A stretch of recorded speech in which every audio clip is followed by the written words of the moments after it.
Hi everyone. So today I'm going to talk about a book that has had a huge influence on a generation of artists, especially musicians. The book's name is Siddhartha by Herman Hesse. Siddhartha is the story of a young man who leaves behind his privileged Brahmin life to search for spiritual truth.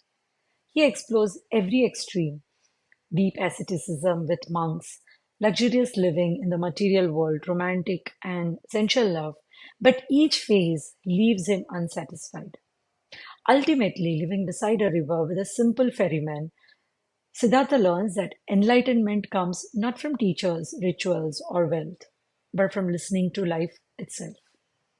The river becomes his greatest teacher, showing him the unity, flow, and interconnection between all existence. It's a novel about self discovery, inner peace, and finding your own path. This book had a huge influence on a generation of musicians, artists all over the world, especially on popular artists like the Beatles and the Pink Floyd. When this book was rediscovered during the 1960s, Siddhartha became a philosophical cornerstone of the counterculture movement. Students, artists, wanderers, and spiritual seekers treated it almost like a playbook for self realization. It resonated with anyone who was questioning society, rejecting norms, or searching for something deeper than material success. Especially the Beatles during their spiritual and experimental era, that is from their Revolver to Sergeant Pepper era, they were reading Herman Hesse. Especially George Harrison carried Hesse's ideas into their worldview.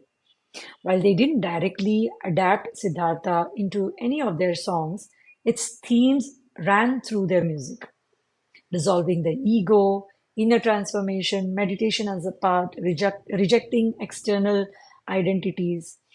For instance, if you remember their song, Tomorrow Never Knows, it had a huge influence from Siddhartha.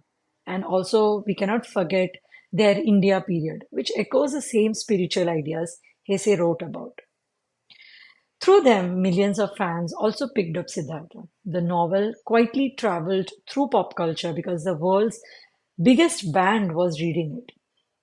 Another equally popular band, Pink Floyd, was also influenced by Siddhartha. Their music also almost feels like the sonic version of Siddhartha. Roger Waters and Sid Barrett read Hesse, and the emotional core of their albums mirrors the novel. Existential questions, the illusions of time and desire, the suffering caused by ego, the longing for inner peace, nature as a spiritual guide, you name it. Albums like The Dark Side of the Moon, Wish You Were Here, and Medal carry the same philosophical DNA. The idea of life flowing like a river, central to Siddhartha, is one of the recurring metaphors in Floyd's works. Because of Floyd, Hesse's books became cult favorites among music lovers who were exploring spirituality, psychedelia, and consciousness. Why this book still matters. Even today, Siddhartha is loved by artists like Namjoon, the leader of K-pop band BTS, because it delivers a simple, powerful message. You don't find yourself by following others. You find yourself by listening to your own journey. And that's why the book continues to influence people all around the world, especially musicians, writers, and anyone searching for meaning, even a century after it was published. So do go and check out this book, Siddhartha by Herman Hesse.